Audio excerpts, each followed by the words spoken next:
menginjak acara selanjutnya, yaitu penyampaian materi taklim yang akan disampaikan oleh guru kita Al-Ustadz Syarifuddin Al-Jabari. Waktu dan tempat kami persilahkan. Bismillahirrahmanirrahim. Assalamualaikum warahmatullahi wabarakatuh. Bismillahirrahmanirrahim. Wassalatu wassalamu ala Rasulillah Muhammad bin Abdullah wa alihi wa sahbihi wa mawalah. Wala hawla wala quwwata illa billah. Fa inna saqal hadis kitabullah wa khairal hadi hadi sayyidina Muhammadin sallallahu alaihi wasallam. Wa syarrul umuri muhdatsatuha wa kullu muhdatsatin bid'ah wa kullu bid'atin dhalalah wa kullu dhalalatin finnar. Wa bil sanadil muttasil imamil muallif rahimahumullah wa adama naf'a bihi wa bi barakati ulumihi fi darain amin. Bismillahirrahmanirrahim. Faslun. Wal mar'atu tukhalifur rajula fi khamsati asya'a. Kita akan membahas tentang perbedaan salat laki-laki dan perempuan. Berbeda meskipun tidak mempengaruhi akan ketidaksahannya salat. Ya. Tapi secara etika nggak pantas kalau laki-laki salatnya gaya perempuan. Perempuan sholatnya gaya laki-laki, ada bedanya. Bagaimana diatur dalam fikih itu, laki-laki sholatnya bagaimana, perempuan bagaimana. Jadi wal mar'atu tukhalifur rajula fi khamsati asya'a, dan adapun perempuan tukhalifu berbeda, membedai kepada laki-laki pada 5 hal. Yang pertama, farrajulu yujafi ayyar fa'u mirfaqaihi an jambihi. Yang pertama, laki-laki itu sholat, di antara sholat laki-laki itu sholatnya rada renggang, Pak. Jadi jangan rapat dia punya kedua paha, minimal sejengkal. Jadi jangan rapat begini, sejengkal. Kalau kita sholat kan laki-laki kan bukan sopnya ya, kakinya nih ya. Jadi enggak rapat ya, dia renggang, minimal sejengkal ya. Perempuan rapat, Pak ya. Kalau laki-laki rapat sholatnya, paha sama paha dempetin kayak kemayu ya, kayak perempuan. Minum kopi mulu. Jadi laki-laki itu, Pak, itu harus mengangkat 2 siku daripada lambung. Jadi nggak boleh tangan ini ke sini. Contohnya gimana ya? Saya di atas aja ya, di atas ya. Jadi laki-laki itu nggak boleh sikunya mepet ke lambung. Jangan begini. Ini sikut jangan begini. Enggak begini ya. Jadi sikut ke lambung. Iya. Itu perempuan juga berbeda. Nah, laki-laki kudu jangan begini, laki itu. Begini kan kalau dia renggang, Pak, nggak mungkin nempel dong ke sini. Makanya dia posisi begini. Gini. Jangan. Laki-laki harus jaga.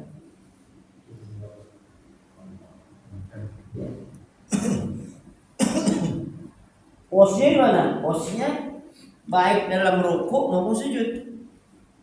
Laki-laki ruku begini. Allahu Akbar. Ya, begini. Kalau dia ke atas, Pak, tuh kan begini, dia nggak mungkin nyentuh sini. Laki-laki kan begini.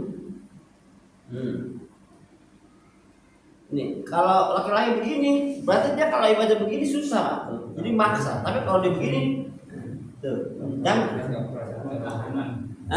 Botak kanan badannya. Iya, gitu. Laki-laki diregangin. Emang kudu ganteng mah. Dan jangan juga sujud itu tangannya ngempleh ke bawah. Kayak hewan istirahat. Guguk, tahu gak guguk? Tahu kan? Jangan ngempleh begini. Laki-laki mau malas Allah. Jangan gitu.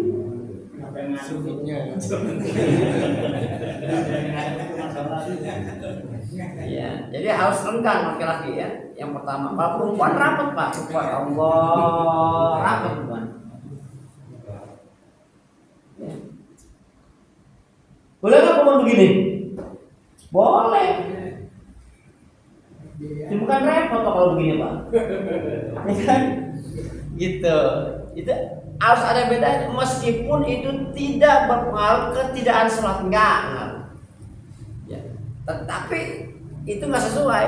Entah kalau dalam bab-bab sholat di hadis itu akan ada pembahasan tentang bagaimana sujudnya Rasulullah SAW, ya kan?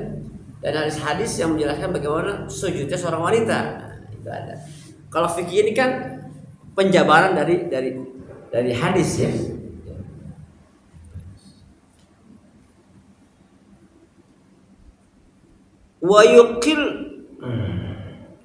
Wa yuqillu batnahu an fakhdaihi fi ruku' wasujud, dan mengangkat perut dari pahanya ketika ruku dan sujud. Jadi nggak nempel. Kalau ngangkat kan berarti kalau ruku kan perutnya kalau begini kan nempel Pak kalau ini. Tuh. Ini kan? Dia kudu mengangkat perutnya. Nah, jadi ada begini. Ya. Sujud ya pasti ngangkat. Tuh. Nah, ini nggak nempel ke perut ya, dan ke pahanya ketika rukunya. Wa yuqilu ayyarfa'u batnahu an fakhdahi, dia meninggikan perutnya dari pahanya, berarti kan nggak nempel. Kalau yang tadi kan nempel, kan? Fir ruku'i was sujudi, di dalam ruku dan sujud. Tuh. Ya yang sebagaimana kita lakukan begitulah, ya. Ya. Dan posisi tangan itu didengkul, bukan di betis. Kalau di betis, punggung turun. Kalau kita sujud itu berapa derajat Pak kalau ini? Berapa? Iya, lurus berapa derajat nih? 45 ya. Hah? 90. Siku. Andai kita taruh gelas di atas, dia nggak jatuh. Ini tangannya tertumpu pada dengkul, begini. Tapi kalau dia tangannya ke betis, dia begini nih, tuh. Nggak begini. Kalau ke betis Pak terlalu ke bawah, dan itu tidak melambangkan hadis-hadis yang menjelaskan sujud itu andai kata dia taruh di pundaknya maka air nggak bakal jatuh. Jadi stop. Boleh nggak kayak tangannya di betis? Ya boleh aja, nggak ngaruh. Maksudnya nggak batalin. Tapi riwayat hadis kita baca itu posisi punggung itu begini, nggak begini. Jadi nggak. Ini kan dengkul nih, nggak di betis. Allahu Akbar begini nih. Ya, di betis nggak di sini. Ada juga begitu. Dan juga ada kebiasaan orang anak sekarang itu kalau naik dari rakaat pertama ke rakaat kedua, ketiga, keempat, itu posisinya bukan posisi mengepal tangan, bukan begini. Jadi kalau kita mau bangun rakaat pertama nih, rakaat kedua, kan sujud nih. Allah, jangan langsung gini. Jangan Allah, jangan langsung istirahat dulu. Allah begini, ini ke depan, ini kanan di samping untuk sebagai penopang dia ke atas. Allahu Akbar di sini, jangan akbar di bawah. Allahu Akbar ke atas nggak ada. Jangan, kalau udah ngaji mah jangan begitu. Kalau bocah merepek, nggak rapi. Ya kan, sholat juga kudu rapi. Jadi kalau imam kudu ngaji, imam jadi imam. Imam entar ada ketemu dah di bab sholat ya hadisnya. Allah, kalau sini Allah. Kalaupun dia nggak bunyi tapi napasnya tetap Allah. Allah. Rakaat kedua, baru di sini. Jangan begini, Pak. Anak muda mau ngepel, Pak. Begini. Allah. Rakaat kedua naik ke atas, ketiga. Ayat awal nih atau asyhadu an la ilaha Allah. Kan sunnah kan angkat tangan ya. Rakaat ketiga, habis tasyahud awal, ngerinya dia ngelepas nih Pak. Allah. Allahu Akbar. Kalau pas lupa itu makruh Pak. Saya belum, karena mungkin nggak banyak baca, saya belum menemukan mengepak tangan saat bangun rakaat kedua, ketiga itu untuk naik atas ngepal. Kalau nggak ada itu, karena membuat hal-hal yang baru gitu loh. Jadi jangan. Wa yajharu fi maudhi'il jahri, dan mengencangkan bacaan fi maudhi'il jahri pada tempat yang dijaharkan. Ya. Fataqaddama bayanu fi maudhi, maka sudah terdahulu penjelasannya dalam bab itu. Ya, jadi kalau laki-laki mengeraskan pada posisi yang keras ya seperti itu asar, maghrib, isya, subuh. Perempuan di rumah juga begitu Pak. Jadi perempuan itu sholat di rumah, ya kan? Kalau zuhur ya dia sir, asar sir. Maghrib jahar, tapi tidak sejaharnya laki-laki, minimal diri sendiri yang dengar ya. Kalau ibaratnya dia semuanya disirkan, maghrib, isya, subuh jadi makruh. Jadi kudu bunyi juga di rumah meskipun hanya diri dia sendiri yang dengar perempuan.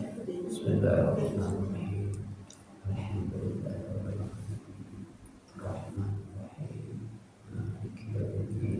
Kalau laki-laki di rumah, anak-anak di rumah ya kencang. Bismillahirrahmanirrahim. Alhamdulillahirabbil alamin. Kalau sholat di rumah misalnya Isya pulang jam 10 sholat Isya subuh, sholat Isya di rumah. Sir apa jahar? Sir. Jadi kalau sholat Isya di rumah, sir apa jahar? Apa? Kayak sholat zuhur itu? Enggak, bunyi.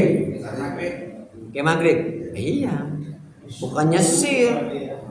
Kalau sir berarti kita nggak menempatkan sesuatu pada tempatnya. Kan maghrib rakaat kedua, pertama kedua jahar, isya jahar. Jangan maghrib isya pertama kedua sir, semuanya disir semua. Meskipun sah-sah. Cuman itu namanya la mahalla fi maudhihi, tidak menempatkan sesuatu pada tempatnya. Nabi perintahkan menjaharkan pada tempat yang jahar dan mensirkan pada yang sir. Zuhur, asar sir, maghrib bisa subuh jahar tetap. Wa idza nabahu, dan apabila nabahu menimpa hu kepada musolli, ay asobahu syai'un, apa sesuatu fi sholati, di dalam sholat, sabbaha fayaqulu subhanallah. Jadi ada orang nggak megang syarahnya, Apabila terjadi sesuatu di dalam sholat, ya kan, sabbaha, maka dia membaca sabbihisma rabbikal a'la. Lah imamnya keliru, sabbihisma rabbikal a'la, sampai habis lah. Bukan sabbaha subaha. Kan laki-laki kan kalau ada yang kira-kira yang lupa atau apa ya, itu kan laki-laki subhanallah. Perempuan bukan subhanallah, tapi safaka, artinya lembut. Perempuan kalau dia sholatnya sesama perempuan, kalau dia sama laki dia nggak punya hak, kalau dia di belakang gitu loh. Kalau subhanallah juga itu Pak, jangan dipukul rata, ya, jangan dipukul rata, nggak bisa, karena akan ada kasus itu nggak memerlukan subhanallah, akan menjadi fatal jadinya. Kalau orang nih baca surah, anggaplah 15 ayat, dia baca baru 7 lupa, ya, antepin aja, dimin dulu, jangan dia lupa langsung ditegur, ya kan? Subhanallah, dimuter lagi subhanallah, ya kan? Tuh orang jadi imam kan jadi grogi Pak, kan mental, gitu, mental Pak. Kalau ditegur mulu, apalannya nggak nyambung. Jadi nunggu si imam nyerah, biar dia muter-muter, dia capek dia berhenti. Kalau orang yang subhanallahnya dia makmum itu kalau posisinya imam satu, ketika dia membaca surah, ya kan, dia salah, bukan salah, lupa, ya lupa. Tungguin aja sampai dia rapi, sampai dia capek, dan jangan mengganti surah. Ayatnya 15 dibaca 8, 9 dia lupa kan? Udah muter lu gak ketemu kan? Nah, makmum boleh nerusin. Ya, nerusin. Makanya yang di belakang tuh yang rada-rada bisa, ya banyak hafalan. Nah, kalau udah ditegur nggak bisa juga, nggak ketemu juga, imam jangan puyeng. Jangan puyeng-puyeng, ruku aja langsung. Kenapa harus puyeng-puyeng nungguin ayat yang udah ngapal-apal? Iya kan? 3 ayat. Iya. Qul ya ayyuhal kafirun la a'budu ma ta'budun wa la antum 'abiduna ma a'bud wa la ana 'abidum ma abattum wa la antum 'abiduna ma a'bud wala ana abidum ma abattum lakum dinukum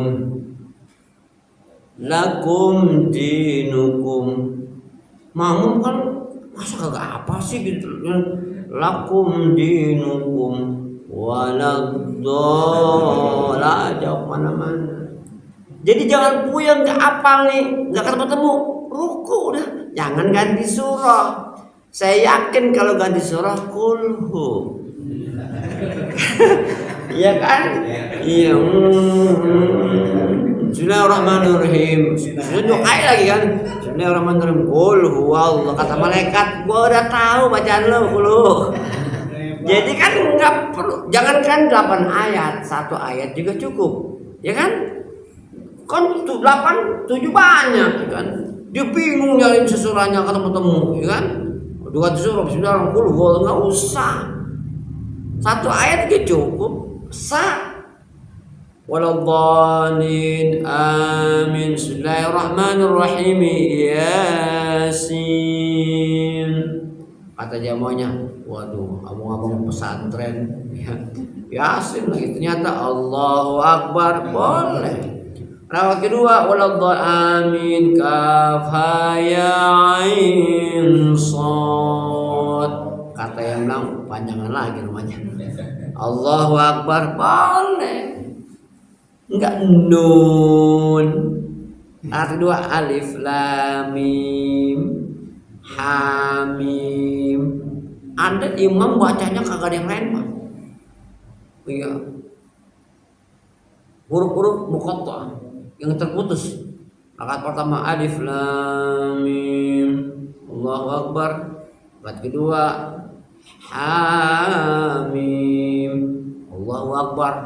Itu kira-kira kalau sholat tarawih boleh nggak gitu? Hah?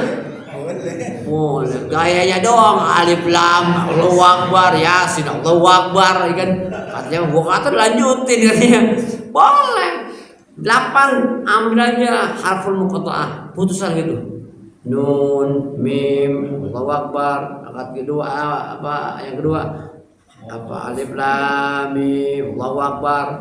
Ikat qaf Allahu akbar. Rakaat kelima ikat kaf ya ain shad Allahu akbar. Boleh.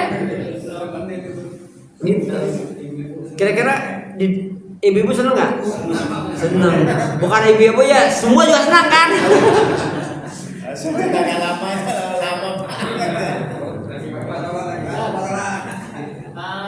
Ini pernah di sekolahan itu saya itu cewek sebenarnya ada nggak sih dalam hukumnya itu kan yang kita sering lihat itu cewek itu makanya kena, tapi sekarang itu udah mulai pakaiannya jadi buat sholat itu udah ada yang penting tujuannya syaratnya menutupi aurat atau memang harus bagaimana tuh coba? Ya nggak harus pakai mukena, Gitu, nggak harus pakai mukena. Aneh kata orang-orang yang pakai apa jubah, ya kan gamis, ya kan, yang penting kan nutup aurat, ya kan, boleh, nggak mukena. Oke, dia kan kadang promo tuh kalau yang syari dia apa ada sarung tangan di atasnya, gitu. Boleh kalau orang kayak orang apa umroh hajian pakai itu enggak apa-apa. Ya nggak boleh. Tapi ini kalau ini nggak boleh. terus juga kakinya pakai sarung kaki ya. Kaos kaki boleh. Laki-laki kalau nggak ada hajat makruh nutupin kaki. Makanya dia harus di atas mata kaki. Kalau dia ibarat nutupin mata kaki, misalnya sholat di kantor, dia lebih wudhu nih, pas mau sholat, gue malas buka sarung kaos kaki ya kan? Dan yakin dia itu bersih, baru kan? Nah dia sholat pakai celana panjang, dia pakai sarung, pakai kaos kaki, makruh. Kenapa? Karena laki-laki itu harus membuka inkishaful rijlain, membuka dua kakinya itu, telapak kakinya. Jadi kalau ditutup kecuali kan al-hukmu yadullu ala illatihi wujudan wa hukum itu bisa berubah tergantung ilatnya. Dingin banget. Ya misalnya sholat di pegunungan dingin. Dia pakai sarung kaki, pakai sarung tangan karena dingin. Itu dibolehkan dan jatuhnya nggak makruh. Kenapa? Karena ada ilatnya. Kalau dia nggak pakai sarung tangan, nggak pakai bugil, pakai jaket boleh. Ya, sarung tinju juga boleh. Iya. Repot kalau at-tahiyatul susah. Gitu. Jadi boleh harus dipakai gamis ya. Yang penting menutup auratnya sebagaimana dia sholat pakai mukena boleh. Banyak mahasiswa ya sholat begitu banyak. Kalau celana pendek segini, nangtung. Kalau terlalu mepet ke dengkul Pak, entar kalau sujudnya ngerik inkisyaful aurat. Iya, Jangan di bawah dengkul banget. Apa selana apa namanya? Sepertiga ya? Sirwal. Iya, apa perempat ya? Ya 3/4. Jadi jangan sampai di sini Pak. Kalau di sini nanti kalau udah sujud, ya kan, itu naik tarik kan, gitu loh. Jadi batal. Jadi kalau mau di sini boleh. Sebetis. Ya. Kalau memang nggak punya sarung. Hah? Ini ada harum. Ya, artinya kalau segini masih dibolehkan Pak. Atau di bawahnya lagi boleh. Ngatung gitu, ngatung. Tapi kalau di sini jangan Pak. Ini kalau di sini nanti kalau sujud ketarik Pak. Dengan kita duduk ketarik Pak. Iya nanti inkisyaful aurat. Segini boleh. Ya pakai itu kayak itu boleh. Tapi kan kayaknya kalau sholat ke masjid pakai gitu nggak enak banget, ya nggak enak lah gitu ya. Nggak, kurang adabnya, kurang masih bisa. Itu kan biasa dipakai orang-orang pakai gamis, ya kan? Atau kita, saya kalau ceramah pakai sarung nih, saya dalamannya celana segini. Ya, saya bilang atau segini lah, itu saya pakai begitu. Dia kata ada kata ibadah ini kita yang dinikap, ya. Kalau di atas di bawah banget, jangan, karena akan terbuka auratnya. Ya. Au mal i'lani au utliqa lam tabtu salatuhu, ya. Jadi niatnya subhanallah bi qasdi dzikri faqat. Jadi kalau kita sholat itu subhanallah itu niatnya bukan kita ngapa-ngapa, emang niatnya kalimatun thayyibah aja. Karena ada sesuatu yang dalam syariat negornya kudu pakai subhanallah. Contoh lain, dulu saya jelaskan kalau takbir salat Idul Fitri Adha itu namanya sunnah hayat. Yang pertama 7, yang kedua 5, itu sunnah hayat. Andai kata imam 2 rakaat itu enggak pakai takbir juga enggak apa-apa. Allahu Akbar, Bismillahirrahmanirrahim, enggak takbir 7 kali enggak apa-apa. Waktu kedua Bismillahirrahmanirrahim, enggak takbir 5 kali enggak apa-apa. Tetap sholat karena itu sunnah hayat. Artinya andai kata enggak dibaca juga sah. Gitu loh. Nah, ini ngajinya baru bab fasabbih. Fasabbaha, artinya dia baca subhanallah. Nah, imam rakaat kedua nggak baca takbir 5 kali, langsung baca Fatihah, ya kan? Maliki yaumiddin, itu makmum subhanallah. Maka subhanallah saat itu tidak diperlukan. Ya, betul aja. Ihdinas siratal mustaqim. Surah subhanallah, cuekin aja. Bab kalau bapak itu imam balik ke depan nih, Allahu Akbar, menjadi batal sholatnya. Kenapa? Karena baca Fatihah wajib. Dia mundur ke depan hanya bedain yang sunnah. Kasusnya seperti orang yang namanya tahiyat awal nggak ngerjain, ya, langsung naik ke atas udah Allahu Akbar, imam baru ngomong subhanallah, saat itu tidak diperlukan subhanallah. Kalau makmumnya ngaji dia nggak bakal subhanallah, karena sayang imamnya ngaji, kata imam bodoh amat, ya. Terusin dia turun ke bawah, tahiyat awal batal sholatnya, karena berdiri adalah wajib, tahiyat awal adalah sunnah. Jadi kalau begitu, kecuali belum berdiri pak, masih posisi nonggeng, ruku, boleh turun. Tapi kalau tegak begini jangan turun. Kalau masih begini ruku turun, boleh, karena dia belum dianggap i'tidal. Jadi kalau masih gini nih, Allah, ya begini nih, subhanallah, turun, karena dia belum tidak. Tapi kalau Allahu Akbar, subhanallah, rakaat ketiga nih maghrib, Allahu Akbar, subhanallah, kata imam norak. Iya, baru tahu gitu doang subhanallah mulu. Karena saat itu subhanallah nggak berlaku pak. Dia berlakukan si imam turun bawah jadi batal. Itu artinya apa? Kalau ngaji dia akan tahu itu, wah nggak perlu lah. Ya. Bacaan ayat awal sunnah, naik ke atas berdiri sunnah, dirinya wajib, turun bawah menjadi batal. Nah kayak gini nih kalau nggak ngaji kagak tahu. Gitu. Saya alhamdulillah pak pernah di Baitur Rahman, Sabtu saya ngajar fikih tentang bab sholat idaini, babu sholatil idaini, tentang Idul Fitri, cara sholatnya hari Sabtu. Berapa hari kemudian saya khutbah di Baitur Rahman, saya rakaat kedua nggak baca takbir. Di belakang saya nggak ada yang bilang subhanallah. Kenapa? Karena rata-rata di depan tuh yang ngaji waktu terakhir itu ngaji, iya kan? Dia nggak baca subhanallah, terusin aja. Cuman resikonya pulang sholat orang ngomongin saya, diain aja dosa dia ya kan? Iya diomongin saya, ya bisa bahasa, aku dulu nggak takbir kan? Orang yang semua lagi nggak sah kan sholatnya ya, karena nggak sah kan sholatnya nggak takbir, nggak tahu, kok ngomong hukum, akhirnya tambah dosa dia, udah ngomongin gua, itu salah lagi kan? Wah salah, jangan, diain aja. Kalau salah pun pasti kita tegur. Gitu ya. Wa auratul rajuli ma baina sarra wa rukbah. Aurat laki-laki di antara pusar dan lutut. Nih.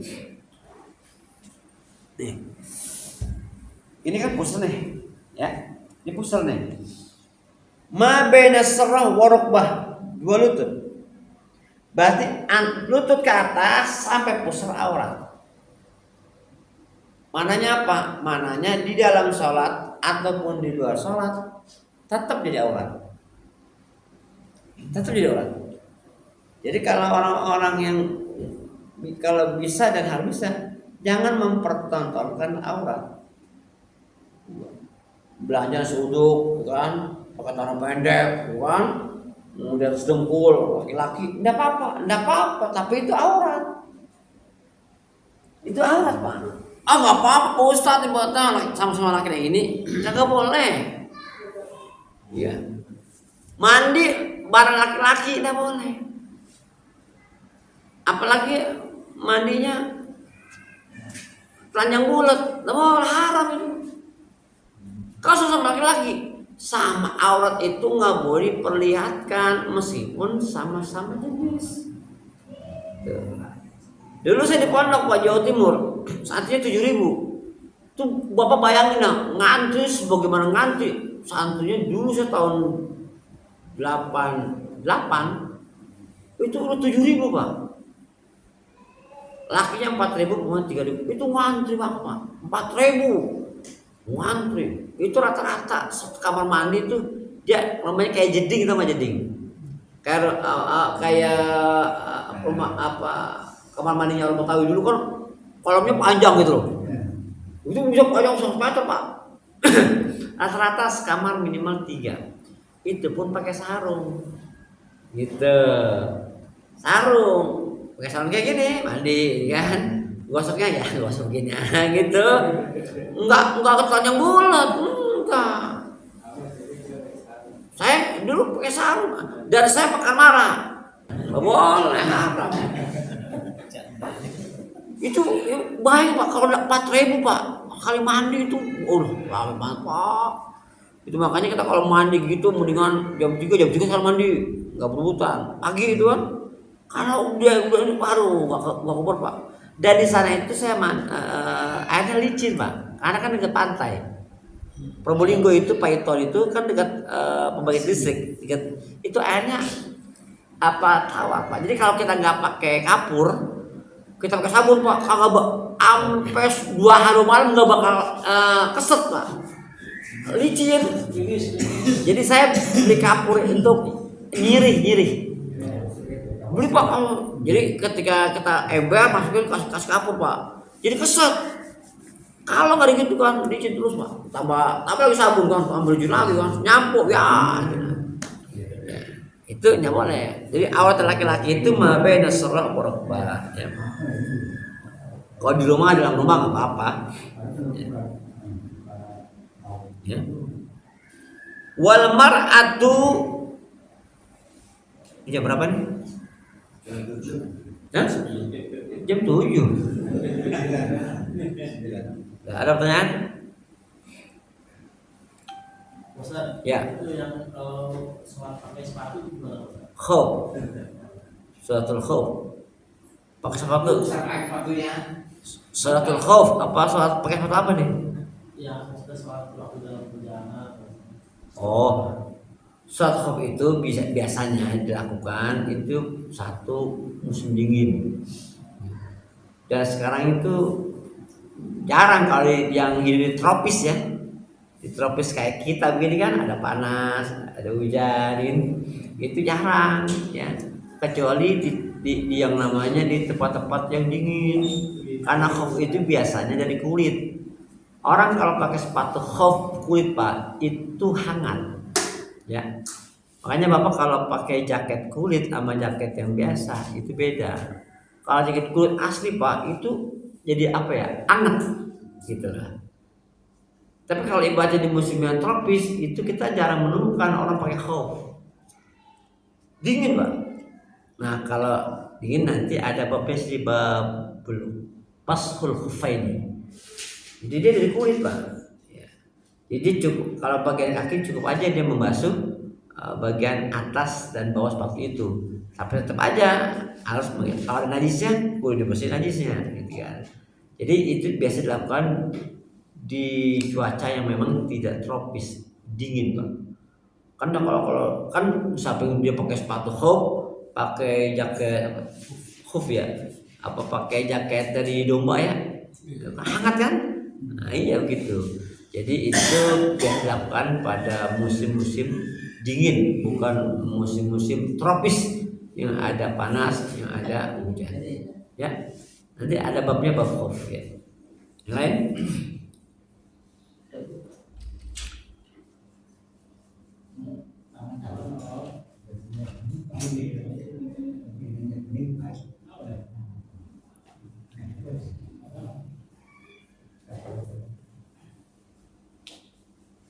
Sudah? Al-Fatihah.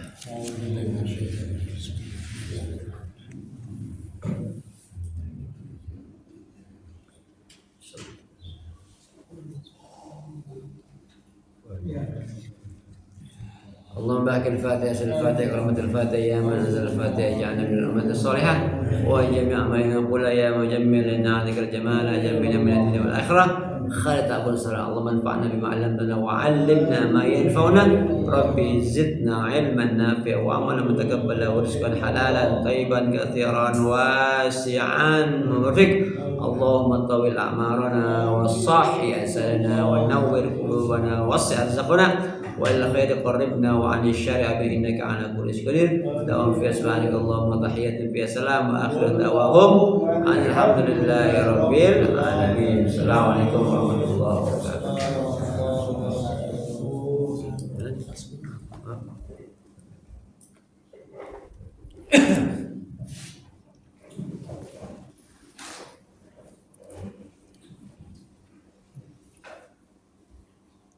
Terima kasih kepada guru kita Al-Ustaz Sarabuddin Al-Jabari yang telah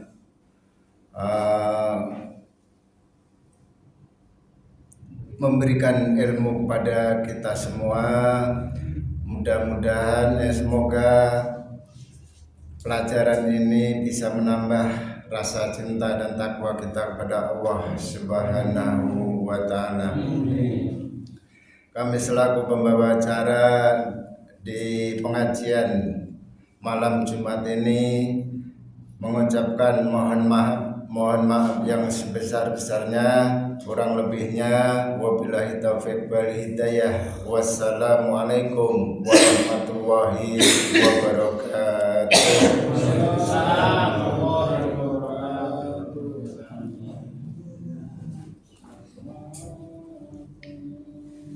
Ntar penutupannya akhir Februari.